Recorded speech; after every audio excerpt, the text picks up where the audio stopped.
Welcome back to Just Giants with Grump and the Cranky Fan, the best damn podcast for the best damn football team. I'm your host, the Football Grump, and with me as always is Mike the Cranky Fan. Hey Grump, how's it going?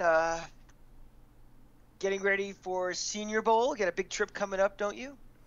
I do, and this is now the third time I'll be going to Newark Airport with impending snow.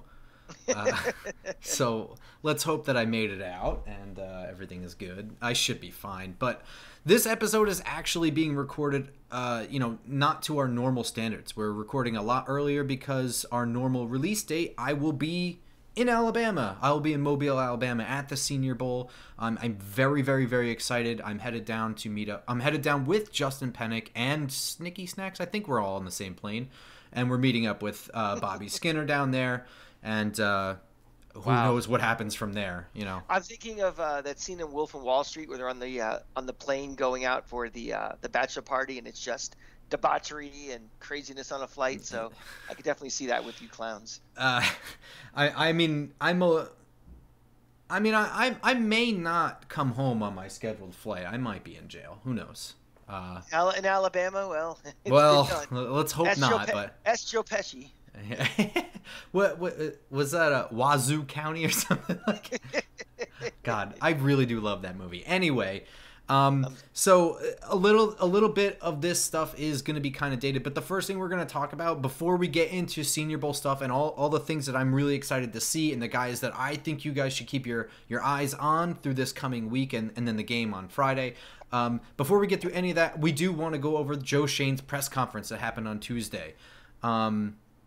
I guess, I mean, you and I think we agree, right? Like, these things are generally not that illustrative, right? I mean, it's a lot of general speak and nothing is very specific ever. And it's a lot of, it's a lot of the same words being put in different sentences or whatever. But this is the first time we're really hearing Joe Schoen talk. So it's important. I'll take this one as important. Yeah, I mean, it's a couple of the standard cliches I always use that, people always win the off season, and winning the press conference is a big part of winning the off season. I mean, unless you're wearing a suit that's 5 sizes too tall, like one of our old coaches, it's very hard to go to a press conference. And, especially for a fan base that is so beaten down and is in this mob mentality of, we have to get this fixed and fixed tomorrow. It's very easy to win a press conference like this. There are certain points you have to hit that is just red meat for the fans that they want to hear. And I think from a cliche standpoint, I think Joe Schoen hit them all. What I thought was really interesting, Grump, was not necessarily what he said, because I didn't expect anything earth-shattering. It's the reaction that it got from the fans, where I'm not exactly sure he actually won the press conference based on a lot of the reaction that people I dealt with on Twitter and Facebook and it's people I deal with on a normal basis. Well, I don't know about that. I don't know that he's necessarily getting any kind of blame so much as the fan base is ready for big change, and obviously change does not happen all in one day or even 1 week. So as these things slowly trickle, we have Dave Gettleman gets fired, and now we have our guy. And that took a couple of weeks to get that all sorted out, or maybe it was only 2 weeks or something like that. But, I mean, it was several days, and every day we live in a society now where we just refresh constantly. We're just refreshing for the latest breaking news, and it really is like that. I know that because I wasn't working. I was refreshing my phone, for like 2 weeks. So I do get it, and I think Giants fans are ready for the next change to happen. Joe Schoen was already announced, so everyone wants to hear his press conference, but they're really ready for the next domino to drop, or whatever, the next foot to drop, whatever that is. Yeah, the next shoe to the next shoe to drop, yeah. But, like you said, though, and I do agree with you that everybody wins the offseason unless you're wearing a suit that's 5 sizes too small, too big, or whatever.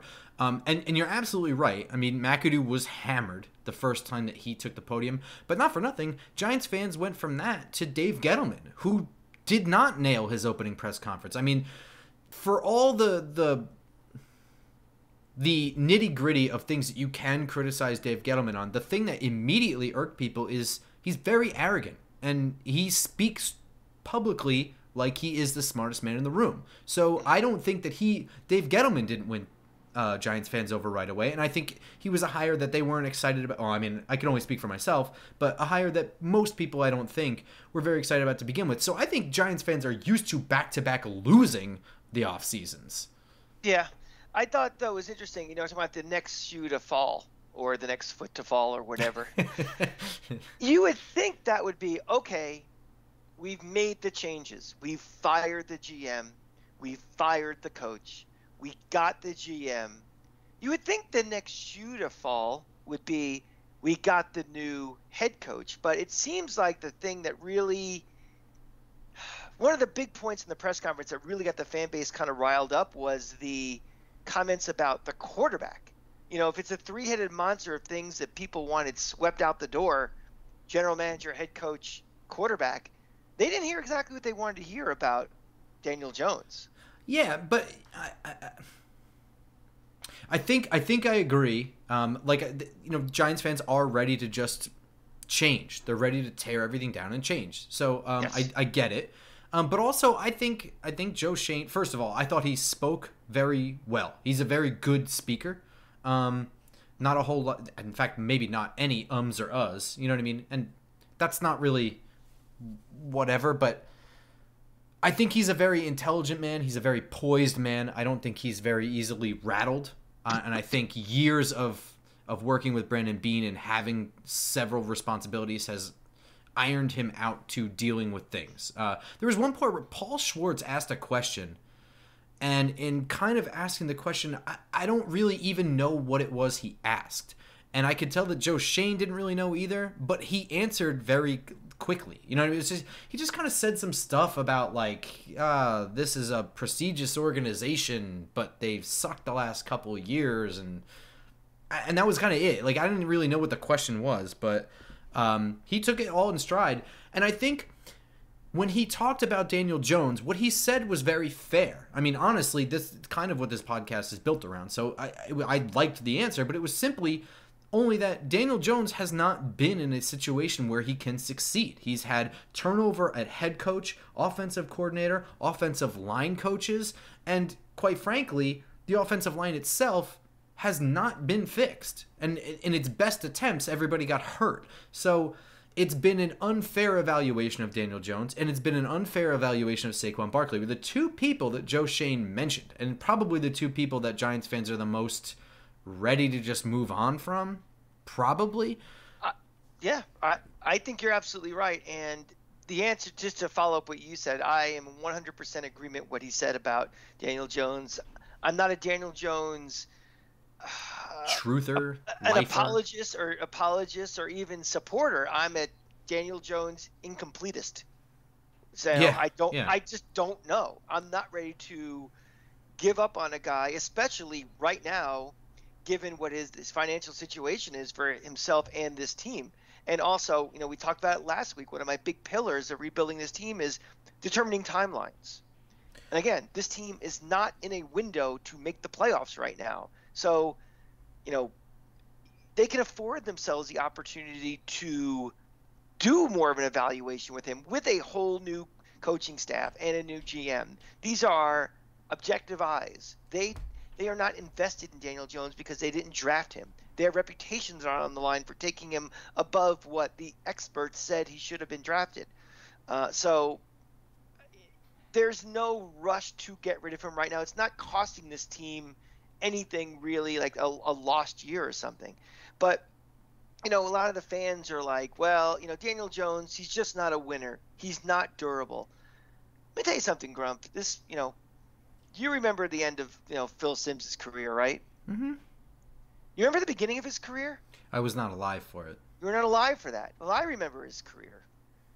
His first 5 years, he missed 5 games, 3 games, 6 games, 16 games, and he didn't start 16 games the year after. He came in 2 games towards the end of it.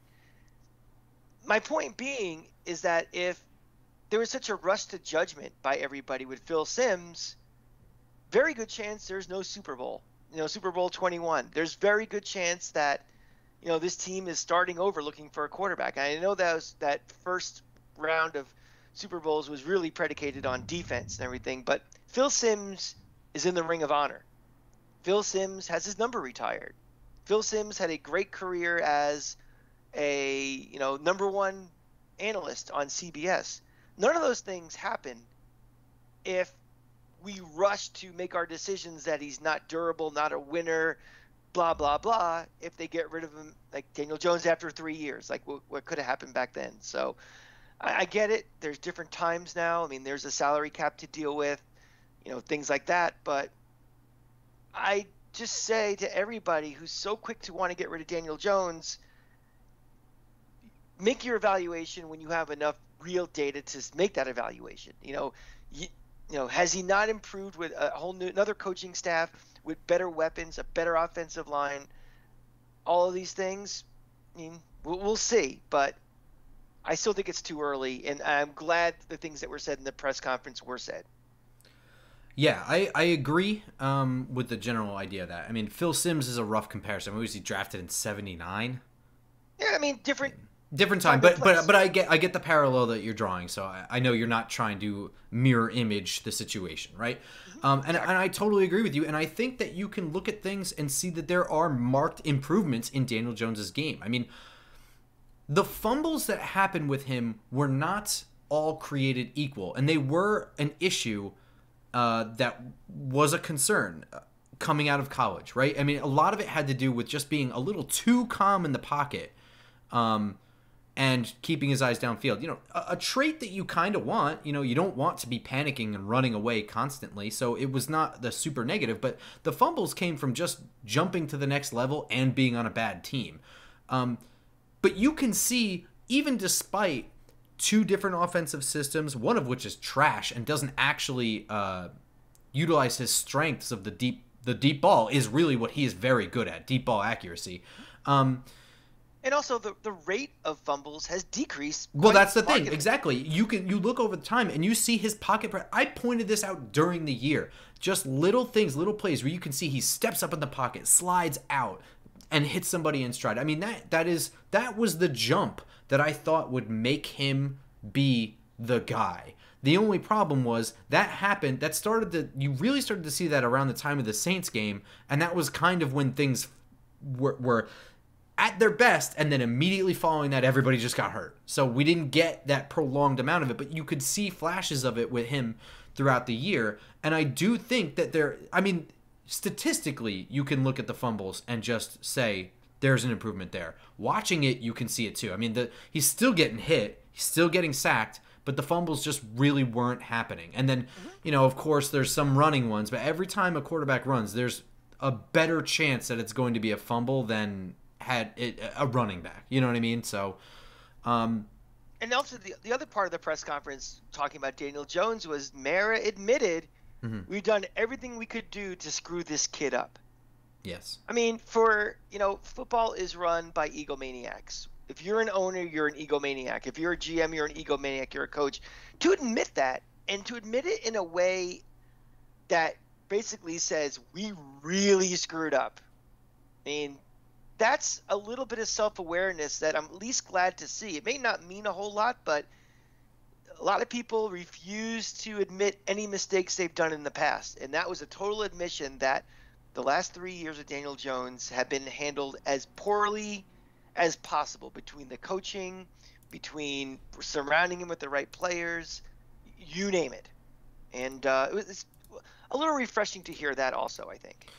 Yeah, not that long ago, I'm pretty sure, it might have been last episode, I'm not sure, but I kind of praised Mara for the way he faced the music. Now, I know that, people had issues with it not being live streamed and the amount of questions per whatever. I get it. It was a very, very controlled, protected interview for him, but he did face the music and he did own up to it. Now, he can't seem to speak out of his own way right now. He's caused a lot of confusion about who's in charge and how much control Joe Schoen has. But I'm going to listen to Joe Schoen on this one, because I don't think Joe Schoen takes this job if it's not what he describes it as. And what he continued to say, everything he said, all points seem to indicate a real rebuild. He referenced his autonomy over decisions. He referenced progress over playoffs. And he mentioned that it's going to take time. He continued to mention his process. It was something that he kept saying, my process, the process.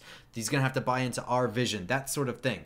And he also spoke to building through youth and building through the draft, which is, on its face, a slower process of building. It's the better one in my opinion. It's the stronger one. It's the one that sets you up for long-term success. But it's not a quick process. And I know Giants fans have nausea just hearing that that and thinking it's a 4-year rebuild. When I say that, I'm not saying that, but it's far slower to take several years worth of draft assets and turn it into a roster versus going out and buying things, because it's just that simple. And the other thing, kind of related to that, with the responsibilities, and the Giant fan was irked again by the comment that Mara said where he has autonomy, but at the end of the day, he has to approve the decisions, which I think was blown way, way out of proportion. I think there's a massive difference between approving what's being done and either being an influencer or someone who's forcing decisions upon you. And he's the owner. He has every right in the world to approve what's going on. I'm still waiting to hear from anybody to tell me decisions that have been made by a GM, be it Gettleman or whoever in the past, where the Maras vetoed it. We want to make this trade, and Mara said no. Or we would want to draft this guy, and they say no. So I think the Giant fan heard that everything we will at the end of the day be the ones who have to approve big decisions. As here they go, they're meddling and they're getting in his business already, and it's going to be same old. I disagree with that line of thinking altogether.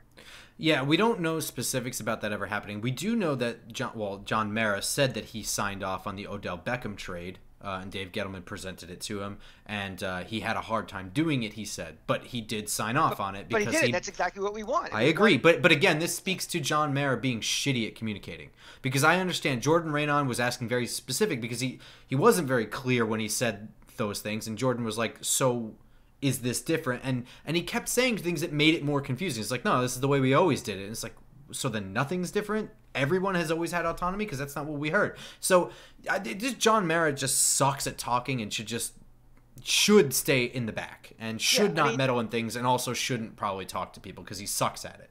And as a New York Knicks fan, as a lot of you people are New York Knicks fans, there is a clear difference between what Mara does, what you consider interfering or having final say, as opposed to what James Dolan does. James Dolan with the Knicks, he almost acts like his own general manager. He demands trade for this guy.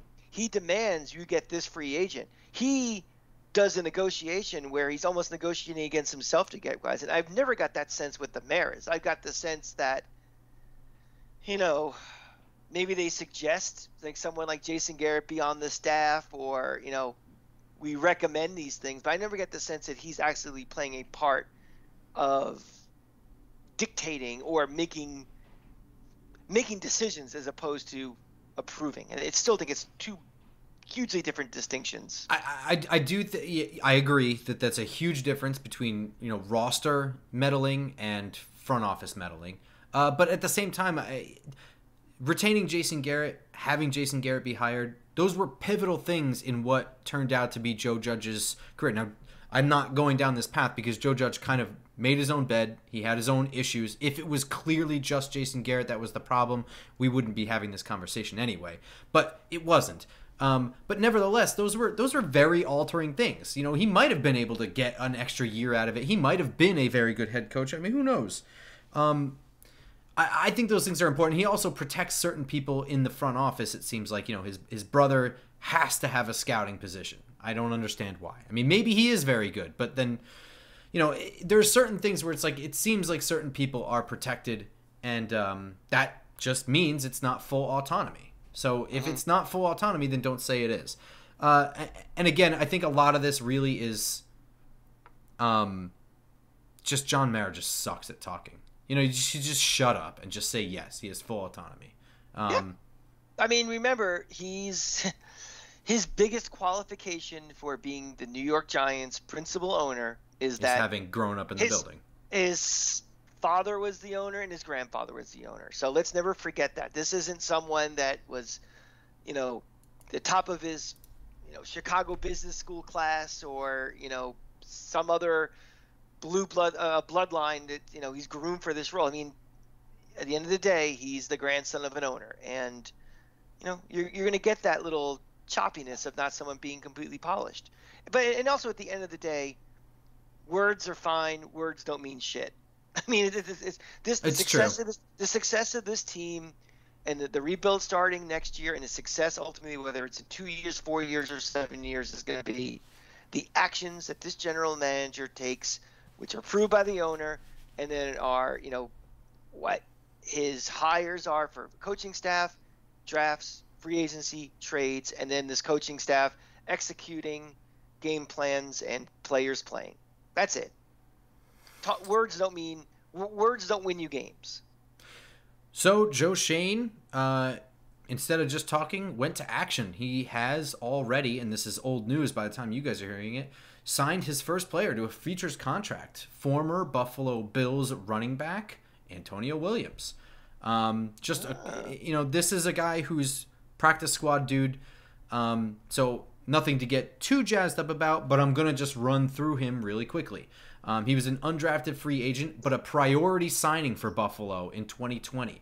He's 5'11", about 210. He's very, if you listen to him talk, he's very positive, and everyone says that about him. He's very upbeat, even very early in the morning. His old coach at North Carolina said, there were some days where he was picking me up in the morning, he's a very, very hard worker. He's a very intelligent guy. So one thing I, learned about him, I guess, is he was a practice squad player with Buffalo. So that means he was often getting cut and re-signed and that sort of thing. He really thought that football just wasn't going to happen to him. So he did business decisions. I mean, he's a partner with NASCAR racer Joe Graff. He also owns his own competitive video game team.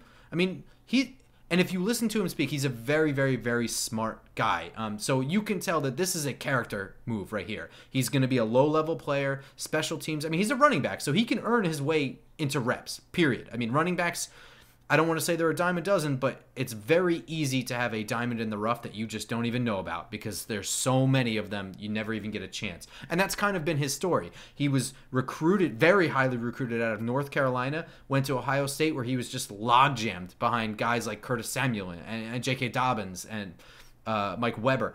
All these Ohio State legends are in front of him, so he transfers to UNC, back to his home state. He has a really good year in 2018.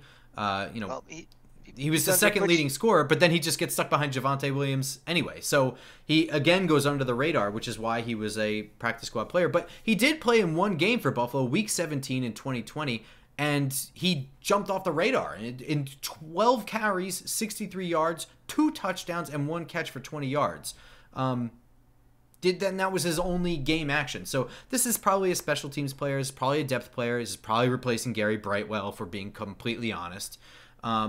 But somebody that I think, he has some value, and I think Giants fans will like to see what he's got. He's a very fast north and south runner. He's got a very quick jump cut to get through the hole, but in the open field, it's deadly. I mean, he makes safeties just completely whiff.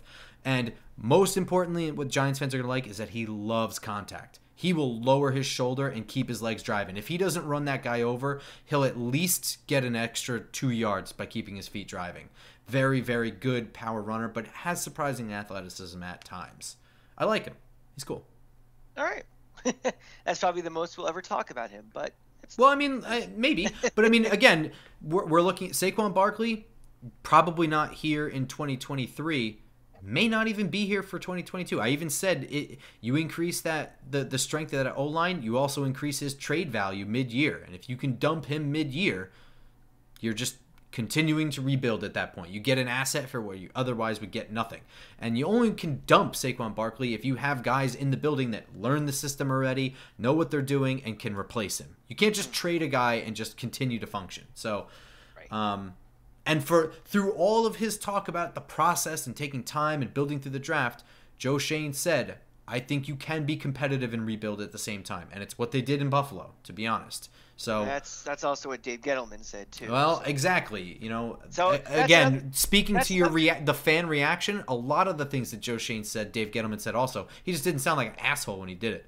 Yeah, and I think, those are the type of things that fans normally like to hear, but I think right now the fan is at such a low point right now, and it's just, you think I'm the cranky fan? Those are the cranky fans right now, and they don't really want to hear that. I mean, because they've been burnt by that a few times already hearing it. So, I think you just got to get these press conferences out of the way. You have to do them. It's introducing them to the media and to the fans. That's what his voice sounds like now. Now it's time to get to work. And, it's not like you're going to be hearing from the general manager that often in press conferences anyway. The mouthpiece of an organization always is the head coach. He's the one who'll be at the podium, after every game. He's the one who'll be giving the updates during the week. He'll be the one, who really is the one is the messenger between the team and the media. So let's just, everybody relax what you heard, and let's just move on and see who we hire next as our head coach. That's the next thing we need to really focus on. Yeah, I agree.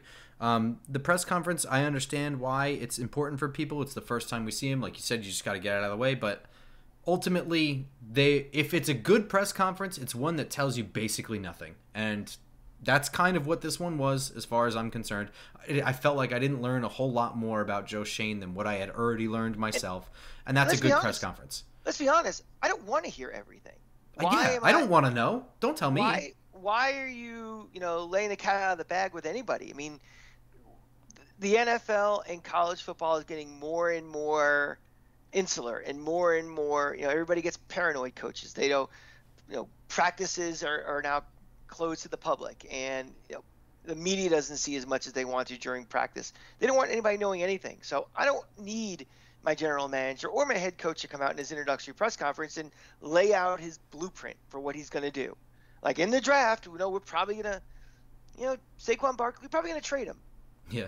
Well, that's the other thing too, is like, I don't want to hear that you even have a plan. You've been here 8 seconds. You know what I mean? I mean, it's one of the things he said, by the way, was that he acknowledged that there was going to be some tough cuts for the cap, but he has not even sat down with Kevin Abrams yet to go over the cap. So the press conference was like fake big news. It's news you get excited for, and then as soon as you hear it, you're like, that wasn't really anything. But here's some big news just in time for the Super Bowl. DraftKings Sportsbook, an official betting partner of Super Bowl 56, is officially live right here in New York State with mobile sports betting. Cranky, where are you going to be doing your betting? Grump, I haven't decided yet. I'm a very important person. A lot of requests for my time. I'll either go to my friend's house or a cousin's house, or I'll go to a bar like Flannery's or Legends. I haven't decided yet, but I know one thing. Anywhere I go, I can whip out my app. It's pretty sweet, right? And I can bet on it. Yeah, it's pretty easy. It's an easy interface. All sorts of props, all sorts of parlays, all sorts of, money line, whatever you want. And, if you're really crazy, you can get into like Chinese ping pong and stuff. But let's just stick for football for right now. Well, that does mean that you can place a bet no matter where you are. With DraftKings Sportsbook. So if you are at a Super Bowl party, you can do it there. If that party is, every Super Bowl party is boring, by the way, or the worst. Or if you're at a bar, or if you're just watching it by yourself, or, with just your small collective of friends at your house, as long as you're in New York, you can bet with DraftKings Sportsbook. So it's an exciting time to be a sports fan, and DraftKings is making it even more exciting with this special offer. Not a new customer? You can experience Super Bowl 56 with same-game parlays. Combine multiple bets from the same game for a bigger payout. More legs you add, the more money you can win. DraftKings is safe, secure, and reliable. Best of all, you can deposit and withdraw your cash whenever you want. Download DraftKings Sportsbook app now and sign up using our promo code JustGiants. Bet just $5 and win $280 in free bets if your team wins. That's 56-1 odds using our promo code JustGiants this week at DraftKings Sportsbook, an official sports betting partner of Super Bowl 56. Eligibility restrictions apply. See DraftKings.com/sportsbook for full details. Must be 21 years or older and physically present in New York. Gambling problem? Call 877-8-HOPE-NY or text HOPE-NY 467-369. Who'd you bet? Yep. Who'd you bet on for the conference championship? Come on, let's hear it. Very easy. Kansas City giving 7 points, and the 49ers getting 3.5.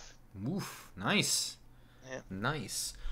So while you guys are listening to this, I am at practice somewhere in Mobile at the Senior Bowl. Maybe hanging out with Jim Nagy, maybe holding a camera for somebody, maybe interviewing someone. Who knows?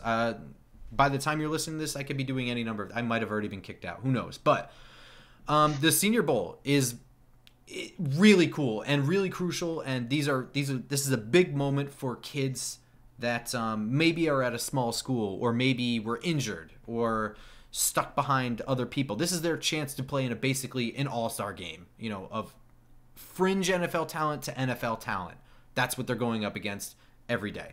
And we see huge names come out of the Senior Bowl every year. I mean, Daniel Jones, obviously, is one of them. DJ Chark was another one. I think Aaron Donald was a Senior Bowl guy. So this is a really big deal, and I'm taking it very seriously. I have been working nonstop on this, trying to get as much prep work done before as possible.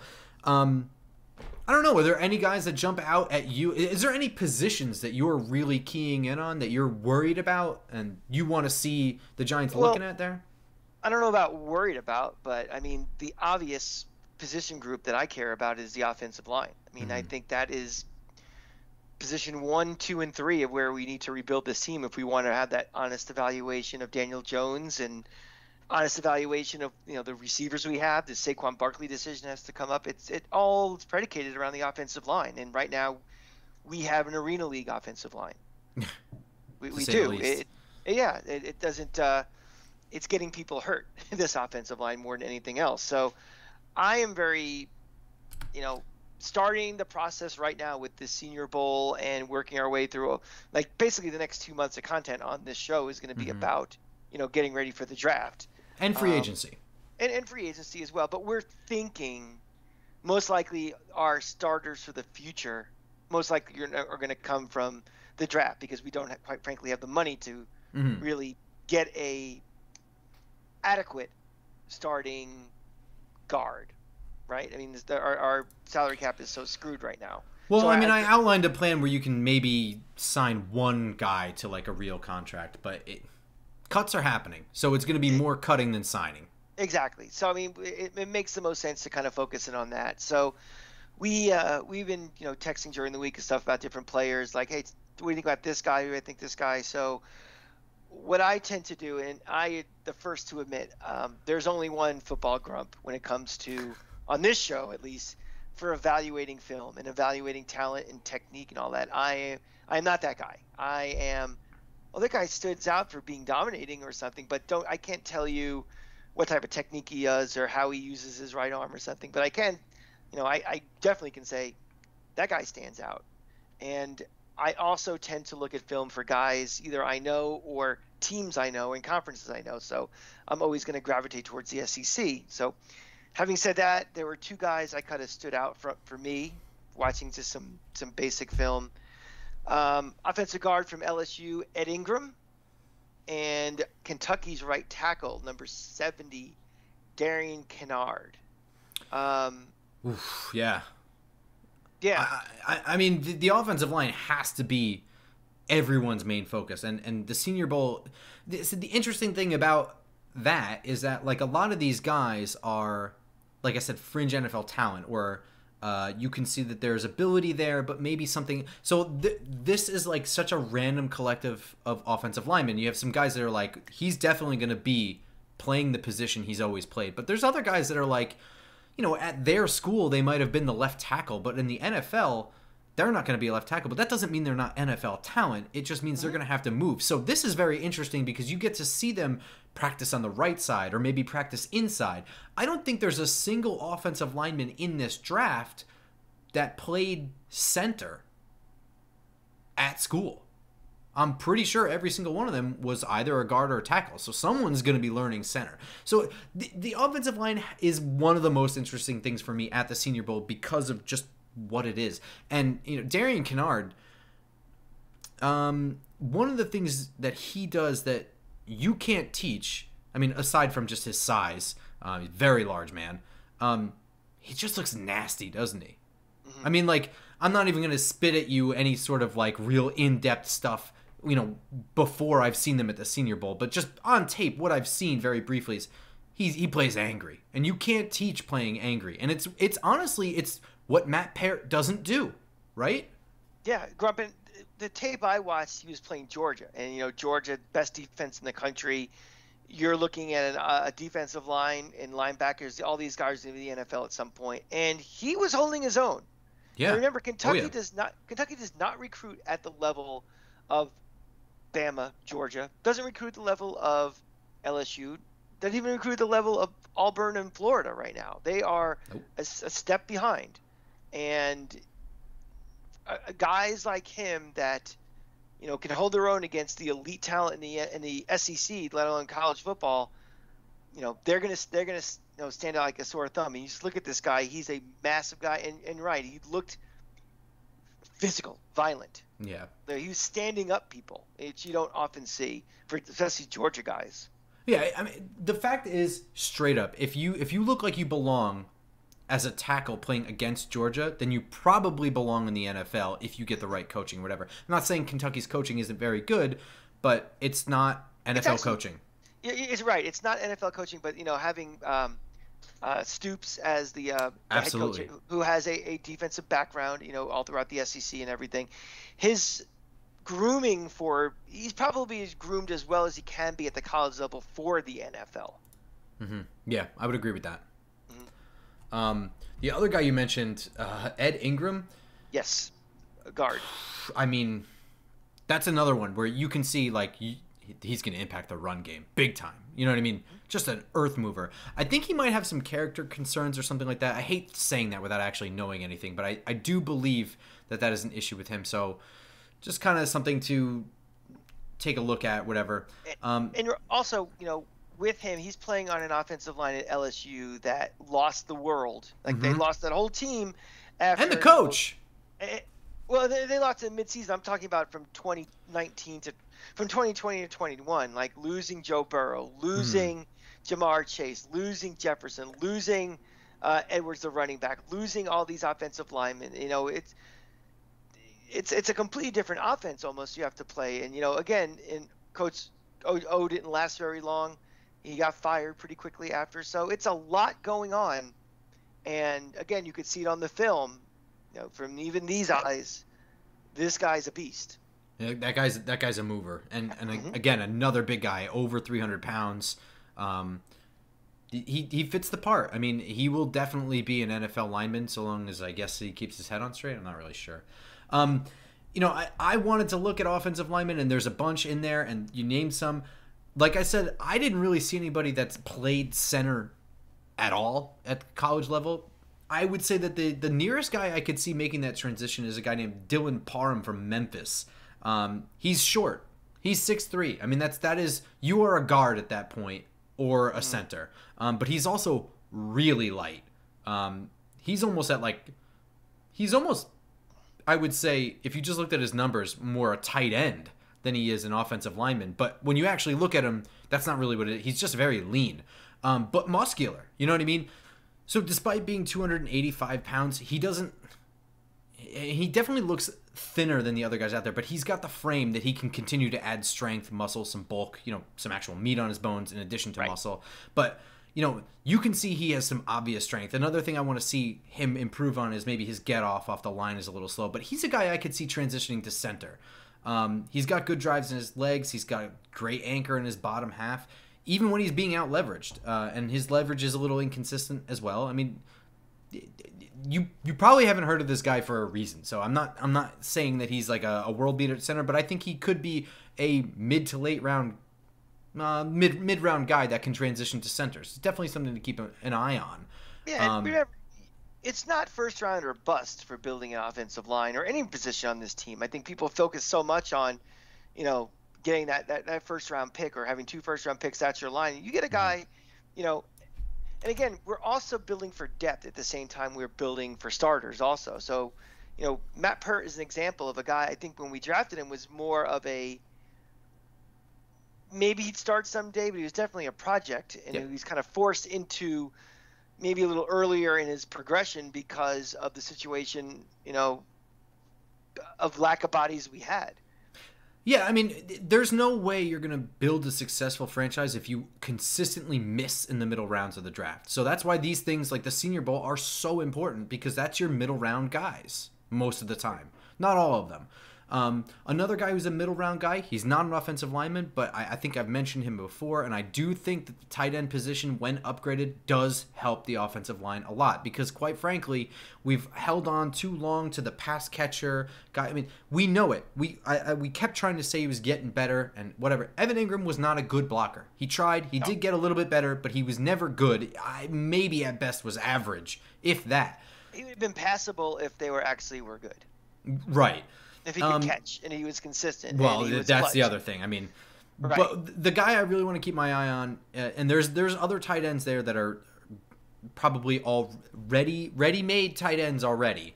But this guy, we're looking for middle round guys now and things that we can develop. And I think you can develop Trey McBride out of Colorado State. 6'4", 260 pounds. Like I said, he's already basically the size of Dylan Parham, by the way. But he's short. He's stocky. He's built like a foundation. You know what I mean? He's a 2020 team captain. He's not really quick or fast. I mean, he's going to run routes that are going to make you think more like Jake Ballard than Evan Ingram. But, I mean, he pretty much blocks like an offensive lineman already. And there's nothing wrong with Jake Ballard's route running. You know what I mean? Your tight end does not need to be your number 1 or number 2 in the progression on every play. He just has to be able to win it. So he's probably not going to get any separation in one-on-one coverage, but he is good at finding soft spot in the zone. And most importantly, in every way, he's the very anti-Evan Ingram. But mostly in this way, and it's something that just drives me crazy, I've never seen him leave his feet to catch a ball for no reason. Always catching things in stride. That jump up, you're not actually elevating it all. You're just just jump and then catch it in your chest. I mean, he doesn't do that. He's a hands catcher too. So I think there's something here you can really develop. I mean, he's probably never going to be your number 1 tight end, but he'll probably be a very solid number 2 tight end and a very good blocker in run situations, goal line situations, things like that. Someone you can rely on. So he's someone I'm also keying in on. Grump, let me ask you something. How much behind the 8 ball are we going into Senior Bowl without having a coach and an offensive coordinator and defensive coordinator? Well, that depends on if we are actually without those things. So we're recording this on Thursday. There's a very good chance that we have a head coach hired. That's true. You make a good point, though. I mean, you are behind the 8 ball if you hired a guy on Saturday, and by Monday he's got to be down there. But, I mean, do you get the feeling that the head coach is just Brian Daboll and it's been that way all along? All right, now, again, we are recording this on Thursday night, so this might all be moot. Right. But, again, I did see a couple things today from some Dolphin websites that saying that there was a real good chance he would become the Dolphins head coach. So, if before I felt it was like 90%, now I think it's probably about 75%. Okay. Then if that's the case, just to answer your question, you're very behind the 8 ball. I have to think that no matter what, Joe Schoen is going to be there, and he's going to hire a head coach that shares the same philosophy and vision as him. So you're not super behind, I guess, because you should be lockstep, I guess. But, and you're just evaluating right now. You're just watching everybody. You're not looking at anybody. How does he fit into my scheme? It's just like, oh, look at the move that guy has, or oh, look how quick this guy is off the ball.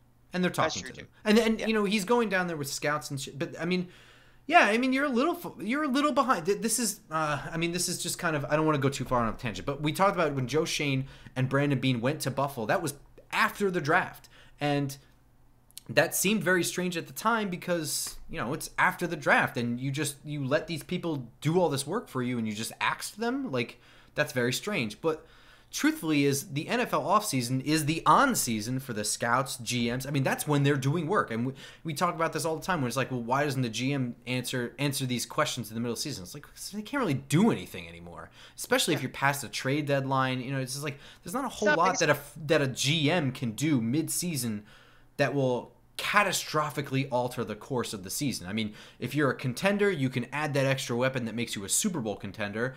But if you're in the cellar, there's not much more you can do to get you out of the cellar at that point. So, you're a little bit behind, but you're always going to be behind when you fire your GM, you know, at the end of the season. It's just, especially when you're like, you have full autonomy to design the front office the way you see fit. It's like, that's more than a 1 week job, you know?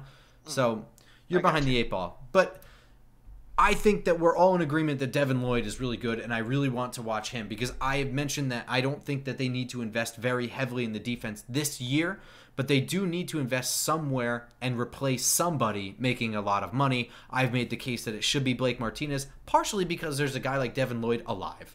You know, this guy has a pulse, and he's really good. Therefore, we should probably be, you know, looking to see if that's a move that we can do. So, Devin Lloyd, for those who don't know, is a Utah inside linebacker, off-ball linebacker, whatever you want to say. But also, he has some edge presence. Utah did send him on blitzes, and he has pass rush moves. I mean, he's not just a guy who's just running like a bat out of hell. I mean, he's got a spin move. He's got rip moves. He has good bend around the edge, too. I mean, he's not full-time edge, so don't expect that. But he has that ability. In addition to, he's a former wide receiver. Hasn't been playing off-ball linebacker all that long. But that means that he is very good at understanding route combinations in front of him.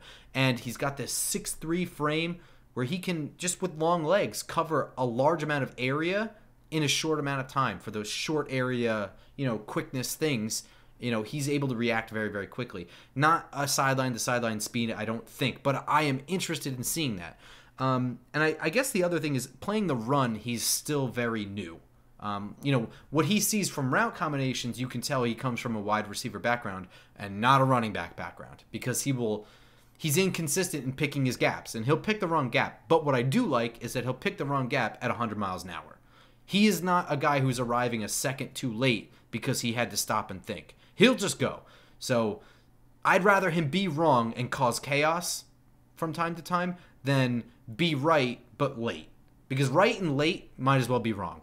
You know what I mean? Gotcha.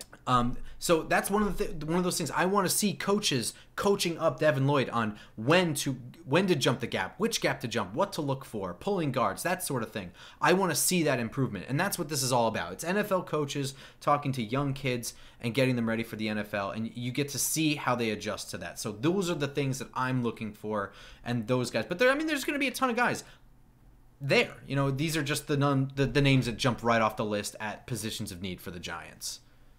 I'm just curious what the whole process of Senior Bowl week is like. I mean, I'm going to be fascinated by your reports and just your experience of being there. I mean, this is a major jump for this show, to be very honest. And me personally, honestly. Yeah. I mean, we've gone from two boobs who just talk about the Giants to all of a sudden now you're crossing the Rubicon. You're becoming you're getting your credential guy now, and it's huge. So I'm really fascinated about what really goes on beyond what's just normally reported. Like what's the interaction like? Seeing, you said you want to see how the coaches are coaching up Lloyd. I want to see how the coaches are coaching these guys. Are they teaching technique? Yeah, me too. Or is it they're not just coaching to win a game? It's just like, how are they really trying to make these kids better, or are they? I don't know. I'm fascinated by how that's all going to work. I mean, I'm fascinated if you're going to be in the bar in the hotel, and all of a sudden who you're going to see. Yeah. You know, all of a sudden you're going to see other scouts. You're going to see GMs and head coaches. I mean, Mobile, Alabama is not exactly Vegas. There's not, you know, intercontinental hotels and Ritz-Carltons there. I mean, Mobile's Mobile. So I would not be shocked if you're going to see people that are very connected. And you know, at the Wawa. Exactly. I heard there's rumors of trips to Waffle House and trips to Crystal for you guys. So I want reports on that too. Yeah, if ever there is a time for you to follow us on Twitter, follow me on Twitter, this is probably going to be it. I have no idea what shenanigans. We were trying to come up with plans and things to do, and it's all very much in the up in the air. So, but there'll be shenanigans in addition to, like, I'm going there to absorb as much as possible. I have no real clue of what this is like. I haven't really even been like on a college practice field, let alone an all-star college practice field. So this is going to be just as interesting for me as it is for all of you. So this is the time, because I'm just going to blast my Twitter feed with as much stuff that I find interesting as possible.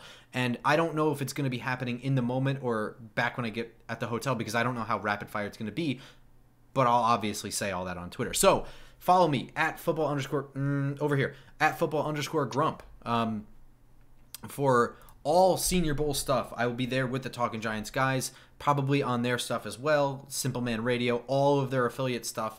So if you're following them, which I'm sure you are, continue to follow them and check for me there as well. And Cranky Fan, follow him on Twitter as well. This is an action-packed weekend for him. Actually, this is, by the time you're hearing this, it'll be a less action-packed weekend, right? By the time you hear this, I'll be returning from a freezing weekend in Tampa for my annual get warm in the middle of winter where it's supposed to be 50 degrees. So I'll tell you all about the frostbite that I received in Tampa and hopefully a big lightning win over Vegas on Saturday night. So that's that. Well, I mean, hey, this is we're into hockey season. Yeah. Well, while Cranky Fan is into lightning hockey, I will be talking about the draft and also USFL football. So see everybody, as we're recording this right now, Grump's Devils are playing my Lightning, and they're getting their ass kicked, aren't they? Well, you're gonna have to find out the results when you listen to this show next week. All right, guys, be sure to follow us on iTunes, Spotify, YouTube especially. This show is better enjoyed on YouTube, but whatever works best for you. And be sure to follow us on Twitter. This is going to be an excellent week for a lot of Senior Bowl stuff. So we'll see you next time. Go Giants. Go Giants.